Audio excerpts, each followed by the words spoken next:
It's not what happens to you on the outside, it's what you decide to do from the inside. So goals are an essential component of doing something extraordinary with your life.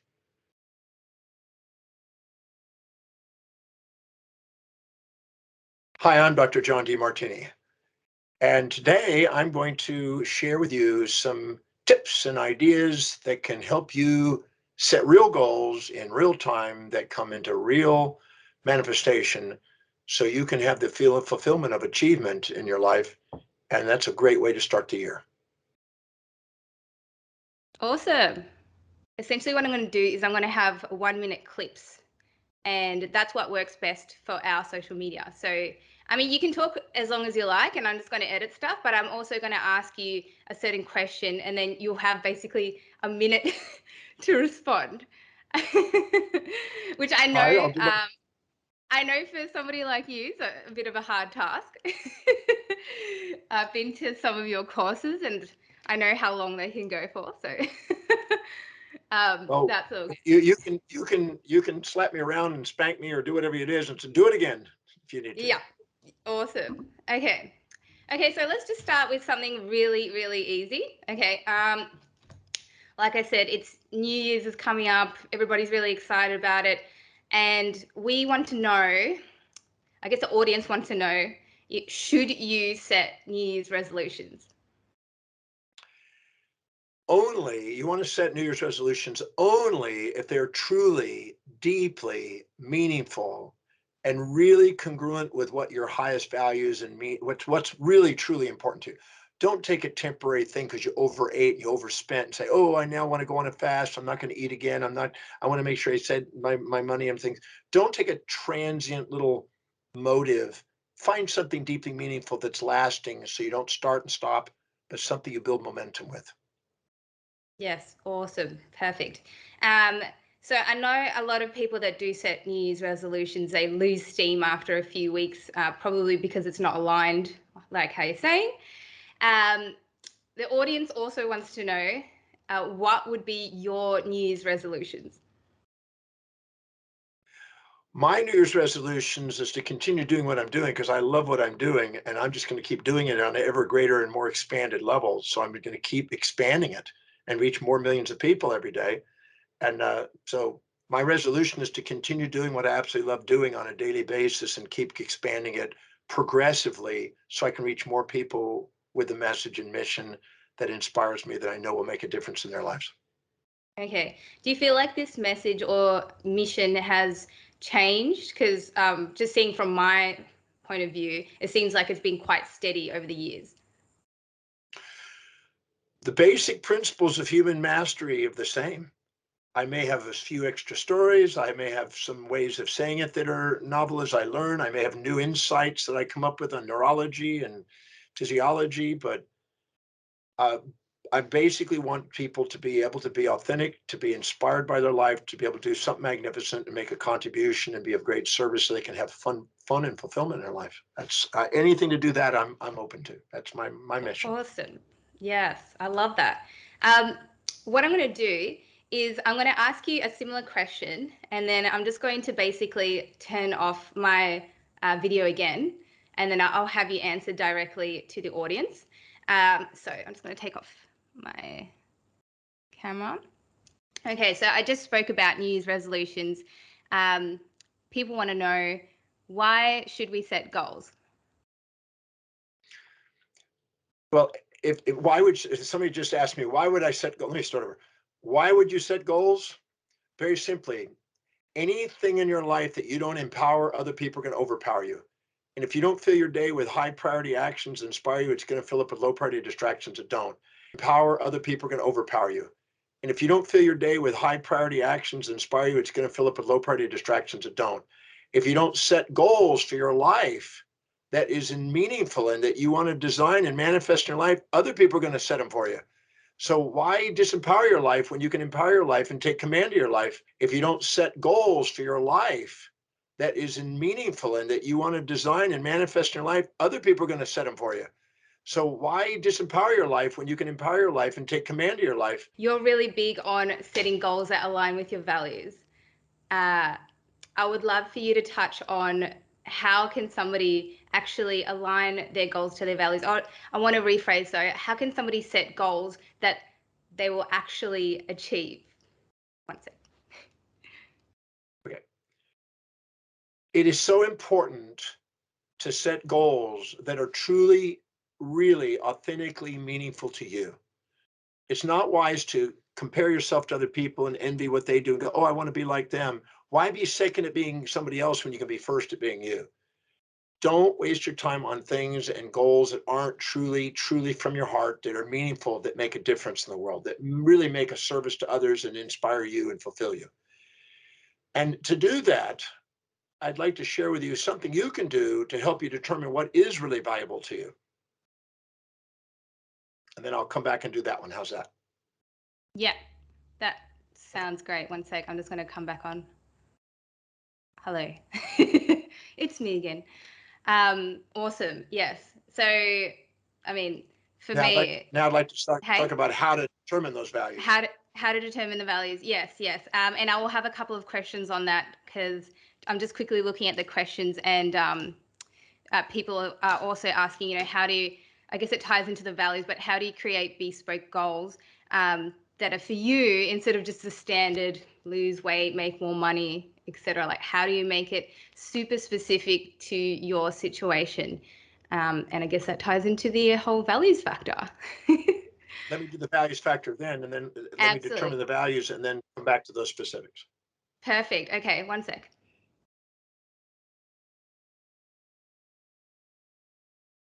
In order to set goals, it's important to set goals that are really congruent with what you value most. In order to determine what you value most, you want to look at what your life demonstrates. How do you fill your space with whatever you fill your space with most and it's right around you? That's what's important to you. How do you spend your time? You find time, make time, spend time on things that are important to you. What is it that energizes you? You always have energy for. What is it you spend your money on? That you find money and make money and spend money on that? What is it that you're most organized in? What are you most disciplined in? What is it you love thinking about, visualizing, and internally dialoguing with yourself about how you want your life that shows real evidence of actually coming true? What actually is the thing you would like to talk about to other people about and converse with others about most? What inspires you the most? And what's common to the people who inspire you? What is it that's actually most consistent, persistent goals that you're pursuing that are coming true? And what is it you love learning about, studying about, reading about, watching on YouTube? If you look at the answers to those 13 questions, you'll see a pattern there. And whatever the one answer that shows up most on that pattern will give you an idea of what's really important to you. And it's so important to set goals that align with that. Because if you set goals that aren't really congruent with who you really are and what you're committed to, you'll tend to not do it. You'll procrastinate, hesitate, and frustrate instead of being disciplined, reliable, and focused and achieve. Perfect. I love that. I've heard this message quite a few times and it never gets old. So thank you. I do have a question. So people might find it really difficult to understand what their true values are if they have many, many different interests. So, for example, if you were to answer all those questions and you came up with, there wasn't a clear one, two, or three, how do you get super specific on what you're interested in? I feel like people don't really know. It's very hard to get super specific. When you're filling out the questionnaire I just went over on the 13 questions to determine your values, which you can go on Dr. Demartini's website, drdemartini.com, and get some assistance on. It'll help you go through it. You want to make sure you're not writing down your fantasies and writing down what you wish it would be, hope it would be, wish what it used to be, what you dream about it being over on a fantasy. I want to know what your life demonstrates. Your life demonstrates what's important to you, and your actions speak louder than the words and the fantasies you impose. So don't waste your time on something that's not really showing evidence. If you had a drone looking down on you, what would that drone see on a daily basis? That tells you what you value. And if you answer it honestly, there'll be a pattern and you won't be confused. You'll be having a clear pattern. It'll keep showing up a same pattern because what you're filling your space with and spending your time on is all pointing to something that's really most important to your life. Finding what that is and sticking to that and not trying to be something you're not envying other people and imitating others, but being true to yourself is the key to making sure goals come into fruition. So give yourself permission to be authentic, don't compare yourself to somebody else, and look at what your life really demonstrates you're committed to, and set goals. Start with what you know and let what you know grow when you're setting goals. Absolutely. I love that. Now, I'm quite familiar with the questions, and I think the first one is, what do you fill your space with? So I know a lot of people, I'm just going to use a really common example, because it's not just what you fill your space with, but what that actually means to you personally. So, for example, most people have a phone with them all the time, but What's the dominant use? pardon? Yes, yes. What are you using that phone for? Um, well, with something like a phone, it might be used for like social reasons, for work, etc. How does somebody know when they use it for so many different purposes? As an example. The question was not what do you fill your space with, it's what do you fill your space with most, and what is the absolute highest priority use of that item. So in other words, I may use my phone for calling people, I may use it for research, I might use it for connecting with people socially. What is the dominant use? That's what you're looking for most. It's very important to go, what is the highest priority use and what is the highest priority item? So if you get the highest priority item, in my case, the computer, and what's the highest priority use? Teaching. It tells you what you're really valuing and why you're in front of that computer or why you're in front of that telephone. Awesome. So in terms of, again, the highest priorities with space, time, energy, and so on, a lot of people spend the bulk of their day at work, and they might say, well, I don't really value work, but they're there for a reason. How do they get to the deeper reason? When people tell me they don't value it, but they do it, they're lying to themselves. There's something at work that they value. It may be financial security. It may be social interaction. It may be the idea that they're getting skills and it's upgrading them to where they want to go in the next career path part. But there's something there or they wouldn't be doing it. And it's very commonly financial security. But the point is they got to look at what is that they're really doing there. I'm spending 12 hours a day at doing something. What am I really doing that for? If I didn't really want to do that and have my autonomy, I'd go find somebody to marry or something like that. They go to work and I'll take care of the other things. There's a reason why they're doing that. They may want their independence. They may want to have financial security. They may want to get job opportunities to get upgraded, and they might want to social interact. And that job, no matter how much they bitch about it, if they're there, they're getting more advantage and disadvantage, or they wouldn't be doing it. So we need to find out what that is. Otherwise, they'd find an alternative and do something that's more meaningful to them. They'd start their own business. But if they're frightened of doing that and they see more advantage and disadvantage doing that than starting their own business, they're going to stay doing that because it gives them a security that they're looking for. Thanks for clearing that up, John. So touching again, say somebody's found out what their values are. Something that kept popping up from people was, how do I balance all the different goals that I want to achieve? Is it literally just a matter of prioritizing? Is it always going to be that if I prioritize, for example, my finances, there may be a drop in a different value? If you're not filling your day with the very highest priority actions that are most meaningful, you're going to fill it up with low priority distractions that aren't, which is going to devalue you, which is going to make you feel less energy, which is going to make you unfulfilled. It's so important to prioritize what you're doing based on what is truly most important and surround yourself with people who you can delegate the rest to. I teach, I research, I write, I travel. I don't do anything else. I haven't cooked since I was 24. I haven't driven a car in 32 years. I delegate to specialists everything else. And people say, oh, yeah, but that's because you have wealth.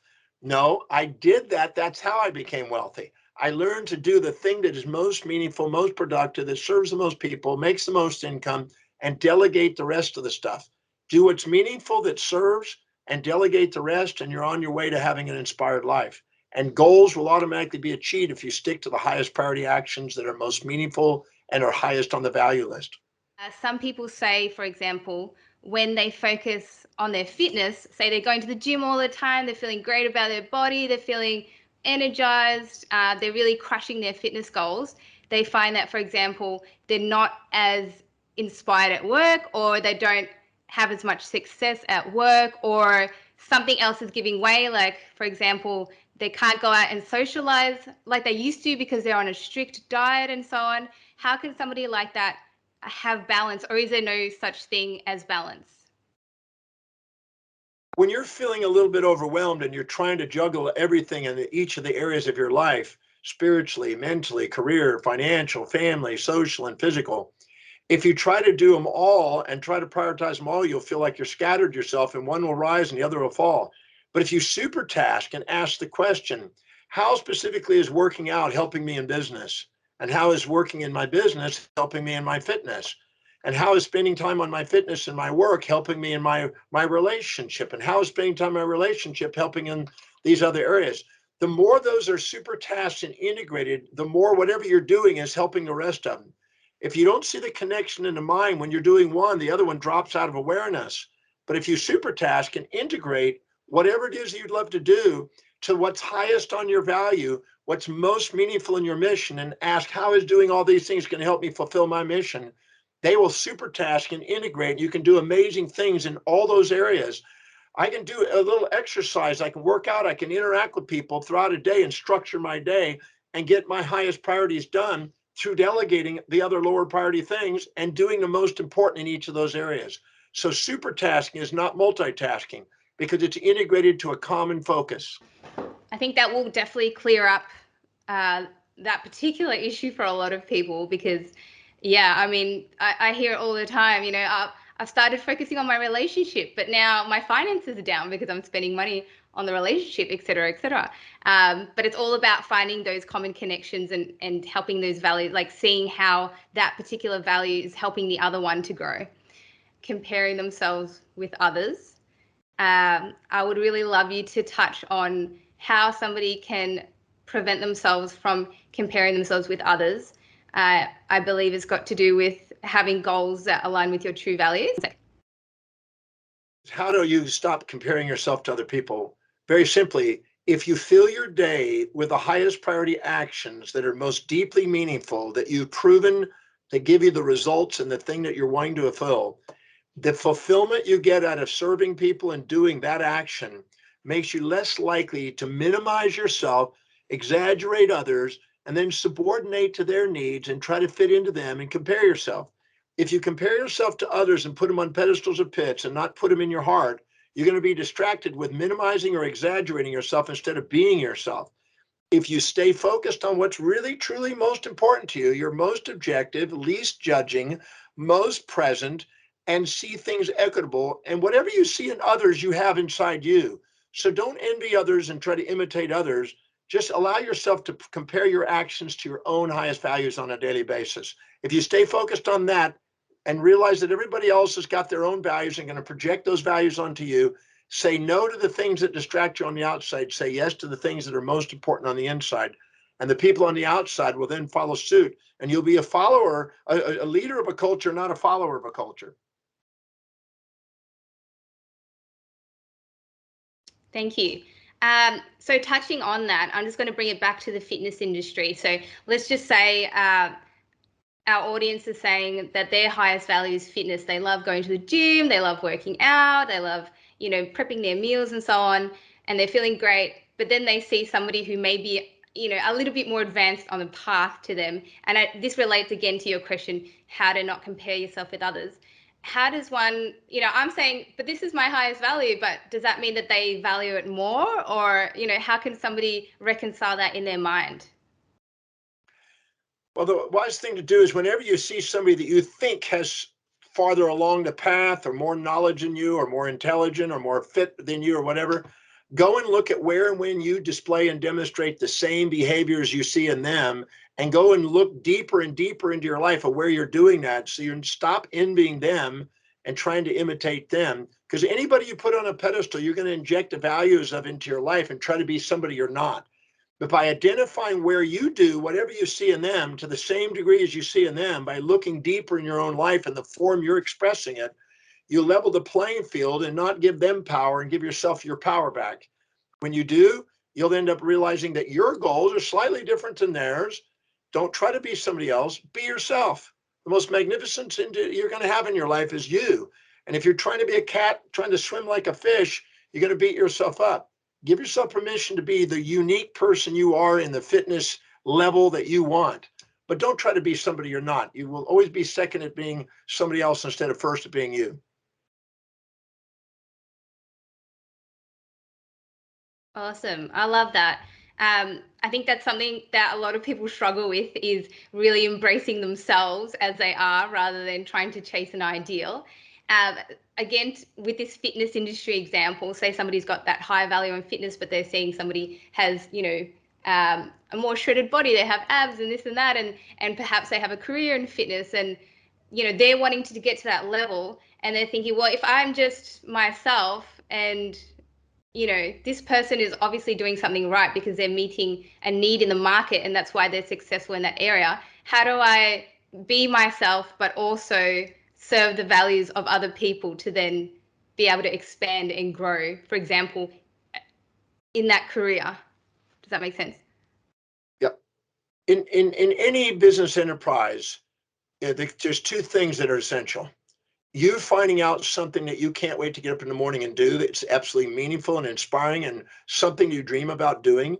So you can't wait to get up and have the enthusiasm and inspiration to do it. You don't need motivation to do it. If you need motivation to do something, you're not on track with what's really valuable to you.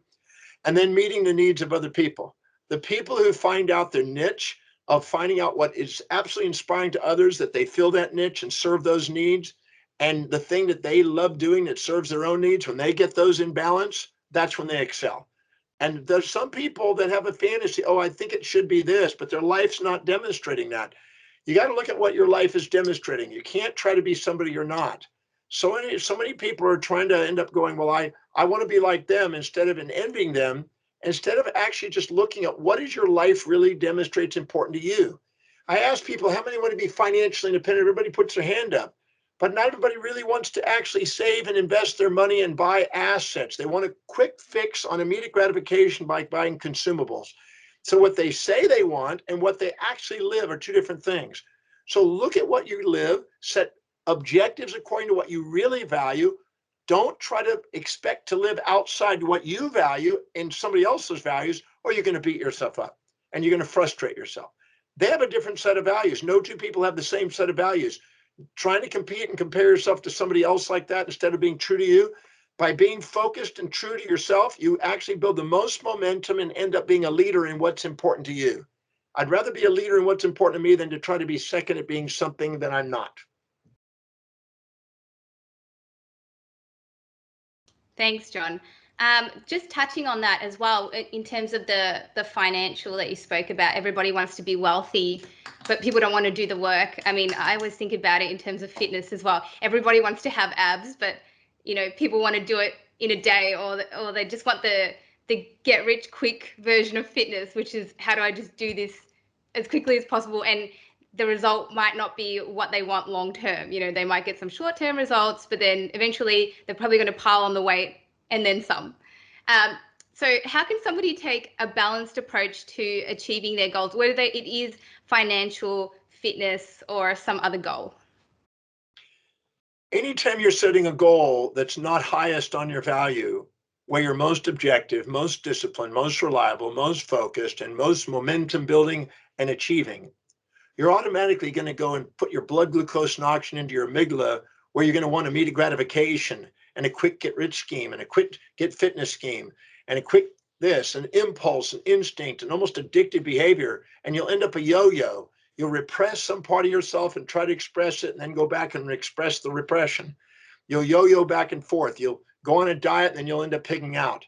Anytime you're living in your highest values, you come to self-organization and governance and you end up achieving. Anytime you're doing something low in your values, but you think it's high, but you haven't really done a discernment of what your values are and do something low, you go through a yo-yo syndrome. And then you procrastinate, hesitate, frustrate. You won't stay focused and you won't be disciplined. You won't be reliable and you'll be frustrated. That's because you're not being truthful to yourself about what's important. And that's why I want you to go and do the value determination process and do it again and again until you are clear, and quit giving yourself permission to lie about what it is. Look at what your life demonstrates and be honest about it, and quit comparing yourself to other people. If you try to do that, I mean, I've seen people that are in incredible shape and incredible, fitness or whatever. And if I sit there and I go, oh, my values aren't really that. That's not my values, but I'm expecting to get that same result. You're going to end up beating yourself up. Unless you shift your values and have similar values to them, don't expect the same results of them. But if you actually you can shift the values and do that, or you can honor the values you have and honor who you are and set goals that match that. But anytime you try to envy somebody else and try to imitate somebody else, you're going to self-defeat. You're going to frustrate yourself. Absolutely. And I think this is a message that people can hear again and again and again. And, you know, it'll never get old because we need that constant reminder. How does somebody determine the difference between, I have a feeling, I mean, I know what you're going to say, but for example, say the value is social media. You know, people are always spending a lot of time on their phone. People are addicted to Instagram, Facebook, and so on, TikTok. How do you know that that's a true value versus just seeking that dopamine hit, you know, that pleasure response? When somebody's doing a behavior that's pretty consistent, the first thing you want to do is go through the value determination process and find out, is it an impulse and an instinct that's an escape for an unfulfilled life? Or is it really something that's deeply meaningful sitting in that action? In most cases, it's deeply meaningful. I had a gentleman was watching TV, 6 hours a day, and his mother was on his case saying, you need to go get a job and everything else. And I went and had a consult with this young man. He's 23 years old, 6 hours a day. And I asked him, what are you watching on TV? He said, I'm doing everything on forensic medicine and solving crimes. I said, is that what you really love to do? Yes. Is that what you're studying in school? No. That's why I'm bored. I want out of school. I don't want to do that anymore. I want to study crimes. We went to his mother and I said, let's look online and see what curriculum it takes to do that. The moment we did, his so-called laziness, watching TV all day, turned out to be the very thing that is inspired him. We found a curriculum for him, and he's now back in school doing what he loves. So sometimes those things you think are lazy actually have deep meaning. You may be a social person. You may be really excelling in marketing and socializing with people, but you're in a job that's not inspiring, or in a curriculum in school that's not inspiring with that. Find out what's common to the things you're doing. You may find out that there's a hidden motive in there that's really aligned with what you really want to do in life. That's why doing the value determination process is so important. DrDemartini.com, value determination process. Take the time to do that again and again until you go with a tear in your eye. That's what I'm up to. Then set goals that are according to that. And start with ones you know and let what you know grow. Quit putting fantasies in place that self-defeat. Put a real goal that's a small goal that you achieve, and set a bigger goal and achieve it, and set a bigger goal and achieve it, and build momentum. Incremental momentum that becomes unstoppable, like a domino or like the train that moves. That's what you want to do. Setting up a fantasy without a strategy that's not congruent with what's really important to you is self-defeating. Thanks, John. I really appreciate that. Yes, yes. I love that TV example. I know you've got some about video games, which is really interesting because apparently gaming is one of the next biggest career choices. There's a My lot of son's people got making money. 40,000 people following him now. Yeah. Yeah, amazing. I mean, if I had have known video games was going to be a career choice when I was 8 years old, I might have stuck to my Super Nintendo, but that's a different story. Um, we're going slightly over. Is that okay with you? I don't want to impose on your time too much. Okay, perfect. Yep. I know we touched on not comparing yourself to others. Can you speak briefly about body dysmorphia? I don't like using that term, but it's quite a prevalent issue in the fitness industry. So I'd love to hear your opinion on that. Yep. A few years back, I had a absolutely beautiful woman, one of the most beautiful women in the world, voted by a number of magazines as a client. And she came to me, and you're looking at her and you go, whoa, she's a 12 on a Richter scale of 10. But she thinks that she's less than a 6. I thought, that's interesting. She's got sort of a body dysmorphia idea. And what we found out is that she was comparing herself, she was comparing her hair to a woman who had thicker hair. And the overall image of that individual woman overall wasn't better, but her hair was. Then she was taking her thighs and comparing it to another woman, another model. Then she was taking her breasts and comparing it to another model. Then she was taking her eyes and comparing to the cheeks and her bottom, and she took all the different parts and compared them to individual women, but no one of those women by themselves had the whole package better than hers. But she was comparing parts. And every part she was comparing to and envying and trying to go, oh, I wish I had that. She was minimizing her image of herself in that and was not even appreciating her own beauty. And everybody else could see it, but she couldn't see it because she was comparing her life to parts of other people, not the whole of those people. Not one of them would she trade places with, but she'd like their hair, she'd like her eyes, she'd like her thighs, etc. Anytime you compare yourself and splinter yourself and not look at the whole picture, and you go and take these little parts, you're not going to appreciate your whole. So you want to make sure that you go through and look at your whole life and look at where your strengths are and stick out and quit comparing yourself to other people. I keep saying that. We're not here to compare yourself to others. You're here to compare your daily actions to your own highest values, where you're going to excel and you're going to have the greatest self-worth. And then you'll realize that you, with your own unique values, which are fingerprint specific, is where you will excel. You will have the greatest confidence, and you will be the one that everybody else is going, oh my God, look at what they've accomplished. Thanks, John. Yeah, so touching specifically on, just the physical, this woman that you spoke about was a model. I presume you said it was quite a high-ranking model. Yes. Okay, Yeah, what she about? married a billionaire. She was one of the wealthy billionaire models of marriers. So she Oh, wow. scored herself a billionaire. Well, there has to be a certain level of self-worth there for her to, actually, like, surely she couldn't think she's that ugly, because otherwise she wouldn't be in that position, right? No, her self-image was she would cry sometimes at night looking at herself and going, and if she gets up on stage and does her modeling and her runway work, she could do it. But her confidence wasn't so strong. And she admitted it in a newspaper and magazine article that we ended up doing afterwards. It was quite amazing to do it here. Everybody thinks she's all confident, but deep inside she's scared shitless.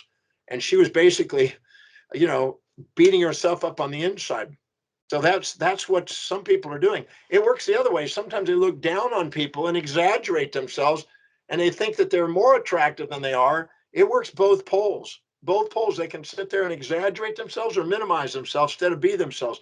You will not love yourself if you're exaggerating yourself or minimizing yourself. You only love yourself when you're being yourself.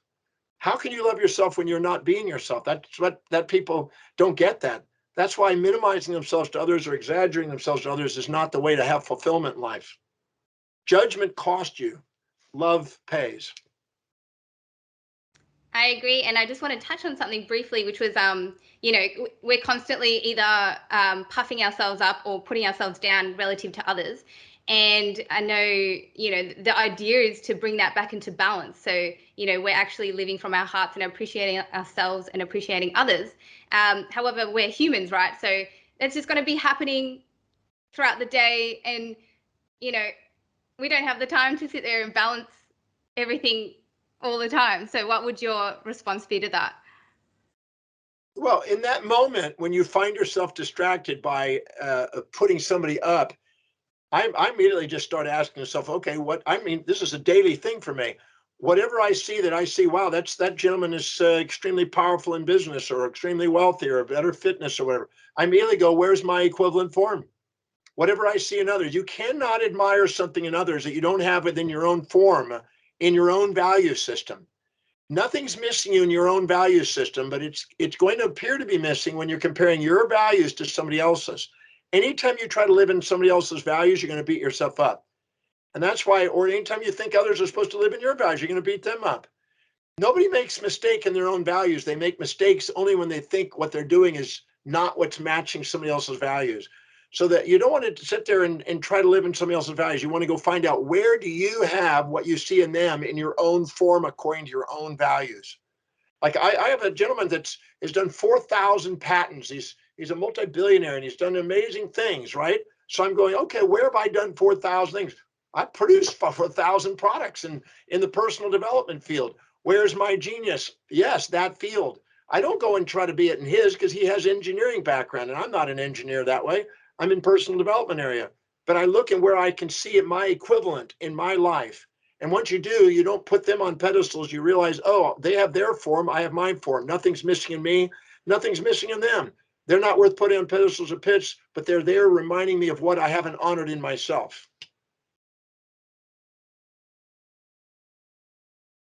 Thanks, John. I guess what I'm saying is, it's not just about comparing yourself to others, but, it's something like we're humans, right? We're going to get challenged and we're going to have certain things that annoy us, whatever, make us sad.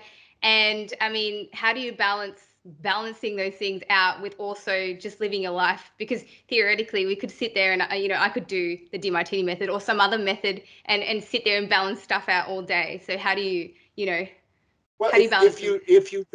if you don't take the time to rebalance your perspective, it's going to keep redundantly triggering emotional reactions, and you're going to be in systems one, emotional reacting before you think. But if you stop, react, stop, maybe an hour later, 2 hours, or tonight, stop and look at what happened, and then go find out and balance the equation. The next time it comes, the probability of you reacting goes down because you now balance the equation. So you may not do it in the moment, or you may do it in the moment. But if you don't do it, it's going to continue to repeat, and it's going to keep getting stronger reactions because whatever the area of the brain is you use, it gets myelinated, it gets developed neuroplastically, it grows. And if you keep reacting, it's going to make you more reactive. But if you stop and learn how to reflect, reflective awareness where you think before you react is the way you can train it. It's a training process. You don't go to Mars, you don't go into space, you don't do anything. You don't become an Olympic medalist, and you don't become a super fit individual by saying, well, I can't do anything about it. Things control me. You do it by taking command of your life. And that occurs when you go in the executive center in your brain, when you live by highest priority values. That's why I keep emphasizing, stick to what's priority in your life. And the executive center governs the emotional center.